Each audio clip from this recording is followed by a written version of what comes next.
नमस्कार। आप सबका फिजिक्स क्लासेज में पुनः स्वागत है। आज अपने सेमीकंडक्टर एंड सेमीकंडक्टर डिवाइसेज मतलब अर्धचालक और अर्धचालक युक्तियों के दूसरे भाग का अध्ययन शुरू करेंगे।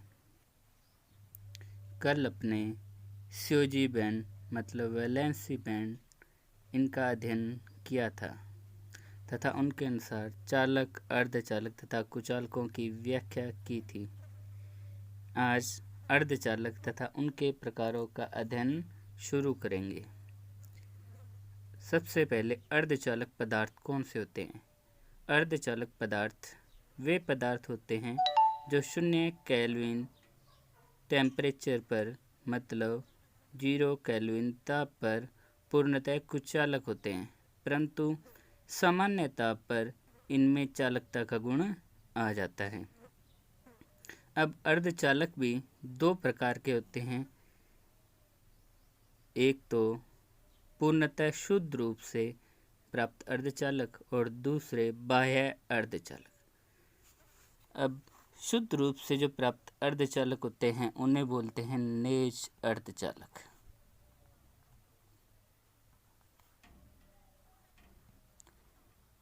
नेज अर्धचालक या इंट्रिंसिक सेमीकंडक्टर।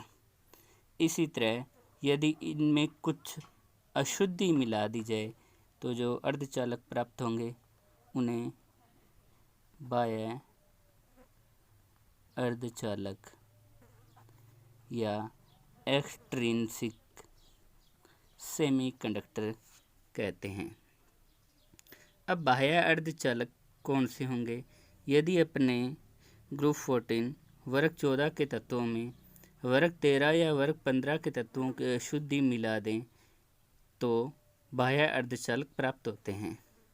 जैसे वर्ग 16 के तत्व जर्मेनियम, सिलिकॉन में वर्ग 15 के तत्व जैसे आर्सेनिक, एंटीमनी, फास्फोरस या वर्ग 13 के तत्व एल्यूमिनियम, गैलियम, इंडियम या बोरोन मिला दिए जाएं तो इस प्रकार प्राप्त अर्धचालक बाह्य अर्धचालक कहलाएंगे। अब बाह्य यदि अपने शुद्ध अर्धचालकों के अंदर कोई अशुद्धि मिला दी जाए तो उनकी चालकता बढ़ जाती है। अब अपने नेज अर्धचालक के बारे में और उनकी क्रिस्टलीय संरचना के बारे में अध्ययन शुरू करेंगे। अब नेज अर्धचालक वे अर्धचालक होंगे जो पूर्णतः शुद्ध अवस्था में प्राप्त होंगे, जैसे शुद्ध जर्मेनियम, शुद्ध सिलिकॉन इत्यादि, प्योर जर्मेनियम और प्योर सिलिकॉन। अब जैसे इसकी क्रिस्टलीय संरचना का अध्ययन करना है तो ये रही जर्मेनियम की क्रिस्टलीय संरचना। अब चूँकि ये वर्ग 14 का तत्व है तो इसके बाहर वाले कोश में या सीओजी कोश में 4 इलेक्ट्रॉन होते हैं, जिसके कारण प्रत्येक जर्मेनियम परमाणु अपने पास के 4 जर्मेनियम परमाणुओं से सहसंयोजी बंध बना लेता है। जैसे ये जर्मेनियम, इसका एक ये 2, 3 और 4 इलेक्ट्रॉन, इसके पास वाले 4 जर्मेनियम परमाणुओं से ये 4 सहसंयोजी बंध बना लिए। परम शून्य ताप पर इनमें कोई भी मुक्त इलेक्ट्रॉन उपस्थित नहीं होता, परंतु जैसे जैसे इनका ताप बढ़ाया जाता है तो इनके सहसंयोजी बंधों में उपस्थित इलेक्ट्रॉनों को ऊर्जा मिलने लग जाती है और यदि ताप बढ़ाते जाएं तो एक समय ऐसा आ जाता है कि इनके ये इलेक्ट्रॉन उस ऊर्जा को प्राप्त करके उत्तेजित अवस्था में एक्साइटेड पोजीशन में आ जाते हैं, जिसके कारण ये अपने सहसंयोजी बंध को तोड़ देते हैं। सहसंयोजी बंध को यदि ये तोड़ेंगे तो यहाँ से इलेक्ट्रॉन मुक्त हो जाएगा। यदि इलेक्ट्रॉन मुक्त होगा तो उस स्थान पर खाली स्थान या रिक्त स्थान रह जाएगा अब चूँकि इस रिक्त स्थान से इलेक्ट्रॉन बाहर निकला है तो यहाँ पे ऋण आवेश की कमी हो जाएगी, मतलब ये जो खाली स्थान होगा ये एक धन आयन की तरह कार्य करेगा, जिसे होल या कोटर कहते हैं।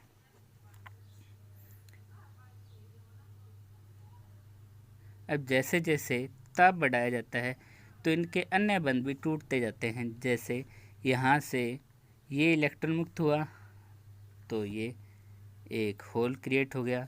तो देखो एक और दो इलेक्ट्रॉन हैं और होल्स भी कितने, 2। तो 2:2 मतलब 2:2 कितना हुआ, 1:1।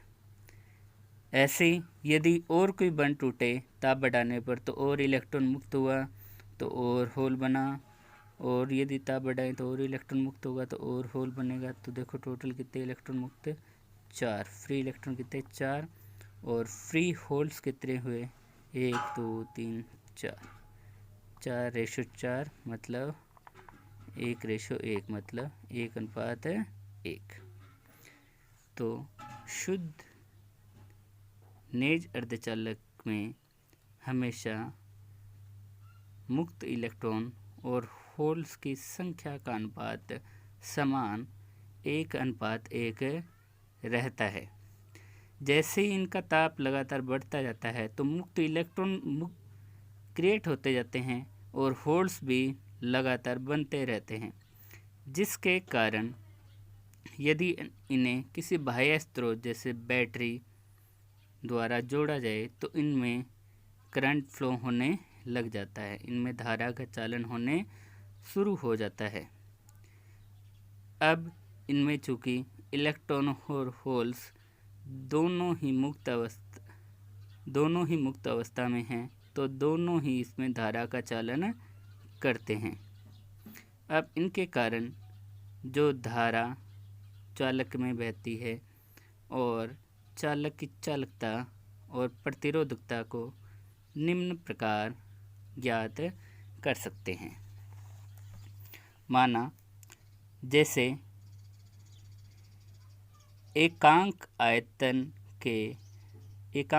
में नेज अर्धचालक में n मुक्त इलेक्ट्रॉन हैं तो V आयतन में इलेक्ट्रॉन n गुणा V हो जाएंगे। तो इन n गुणा V जो इलेक्ट्रॉन हैं इनका कुल आवेश हो जाएगा NVE, मतलब Qn का मान होगा NVE। अब यदि इन इलेक्ट्रॉनों के कारण धारा का मान निकालना है तो प्रति सेकंड जो ये इलेक्ट्रॉन प्रवाहित हो रहे हैं उनके कारण प्रवाहित धारा IN का मान होगा Qn/T।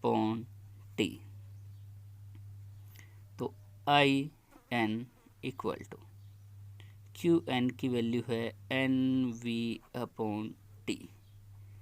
IN जो वॉल्यूम है उसे अपने एरिया मल्टीप्लाई लेंथ लिख सकते हैं। तो IN इक्वल टू NALE/T।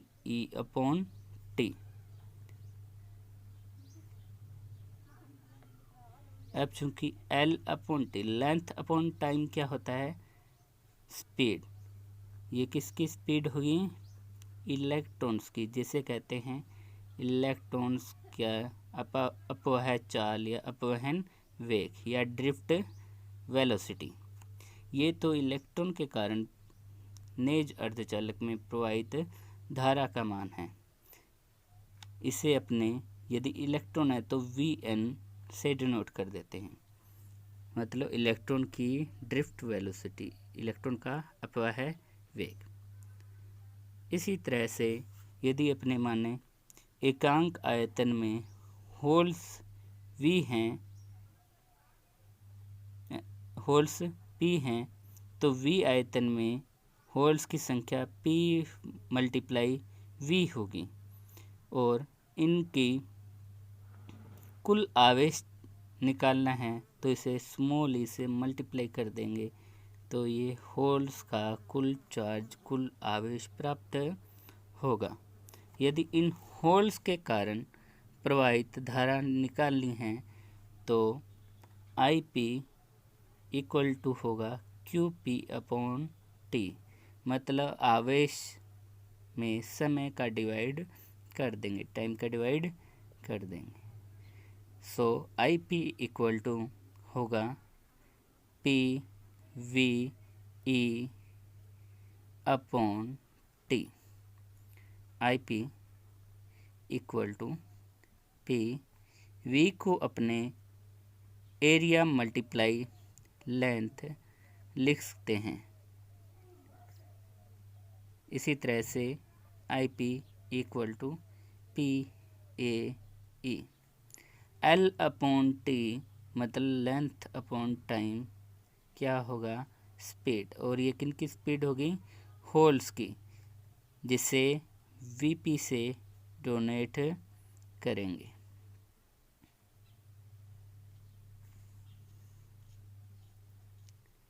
जिसे वीपी से डोनेट करेंगे।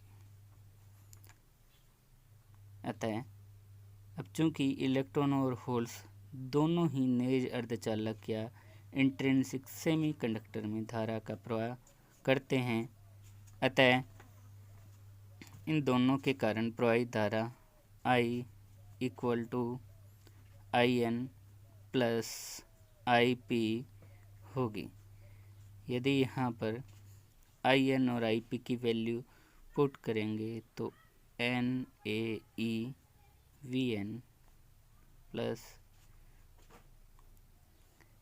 P A E V P मिलेगा। यहाँ से ए और ई कॉमन मिल रहा है तो अंदर रहेगा N V N plus P V P. ये अपने इलेक्ट्रॉन और होल्स, इनके कारण नेज अर्धचालक या इंट्रिंसिक सेमीकंडक्टर में जो करंट फ्लो होगा या धारा प्रवाहित होगी उसका फॉर्मूला प्राप्त होता है। अब चूंकि जो इलेक्ट्रॉन की या होल्स की जो ड्रिफ्ट वेलोसिटी होती है वो उस पर अप्लाई इलेक्ट्रिक फील्ड, मतलब उस पर कितना विद्युत क्षेत्र लगाया जा रहा है उस पर निर्भर करती है।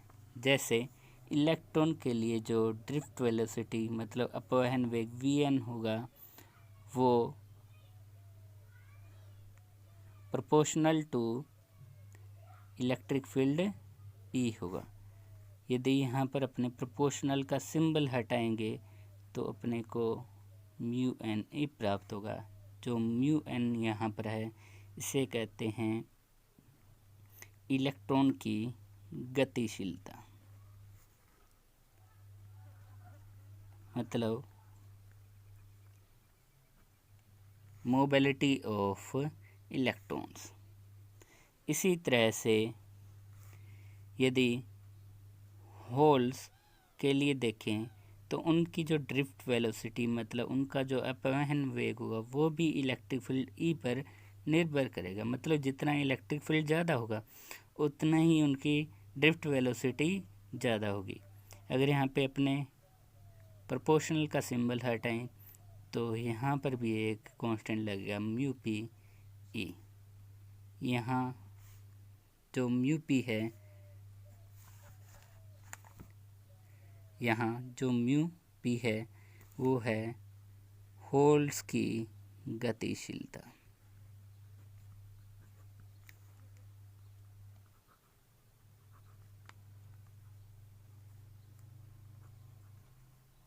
होल्स की गतिशीलता। अब यदि अपने इन वैल्यूज को अपने पिछले फॉर्मूले में पुट करें तो वहाँ से अपने क्या मिला था, आई इक्वल टू मिला था A E N V N plus V P. तो A E N V N था, तो एन वी एन की जगह वी एन की वैल्यू पुट करेंगे, वो क्या है म्यू एन ई। ऐसे था इधर पी वी पी, तो वी पी की जगह उसकी वैल्यू पुट करेंगे तो वो होगा म्यू पी ई। यहाँ से यदि अपने ई को कॉमन लें तो अपने फॉर्मूला मिलेगा N mu N plus P mu P. अब चूंकि जो नेज अर्धचालक या इंट्रिंसिक सेमीकंडक्टर होते हैं उनमें इलेक्ट्रॉन और होल्स दोनों की संख्या बराबर होती है, अतः इस कारण एन और पी दोनों इक्वल होंगे, जिससे एन आई से डोनेट कर सकते हैं। अब जैसे आई इक्वल टू क्या मिलेगा ए ई ई, एन की जगह अपने एन आई पुट कर देंगे तो यहाँ म्यू एन, पी की जगह पर भी एन आई और ये म्यू पी। यदि इसमें से एन आई कॉमन ले लें तो ये अपने फॉर्मूला मिल जाएगा, ये है नेज अर्धचालकों में प्रवाहित धारा। अब यदि इससे अपने धारा घनत्व या करंट डेंसिटी फाइंड करना है तो जे बराबर क्या होता है आई अपॉन ए। यदि आई में ए का डिवाइड करेंगे तो अपने मिलेगा A E N I mu N plus mu P upon A. A से ए यहाँ पे कैंसिल हो जाएगा तो जे मिलेगा ए से ए कट जाएगा तो जे इक्वल टू अपने को मिलेगा E N I mu N plus mu P. ये अपने मिला करंट डेंसिटी का फॉर्मूला। यदि अब अपने इससे कंडक्टिविटी मतलब चालकता निकालनी है तो चालकता या कंडक्टिविटी सिग्मा इक्वल टू होता है जे अपॉन ई, मतलब धारा घनत्व अपॉन इलेक्ट्रिक फील्ड या विद्युत क्षेत्र। तो सिग्मा इक्वल टू होगा E N I mu N plus mu P upon E.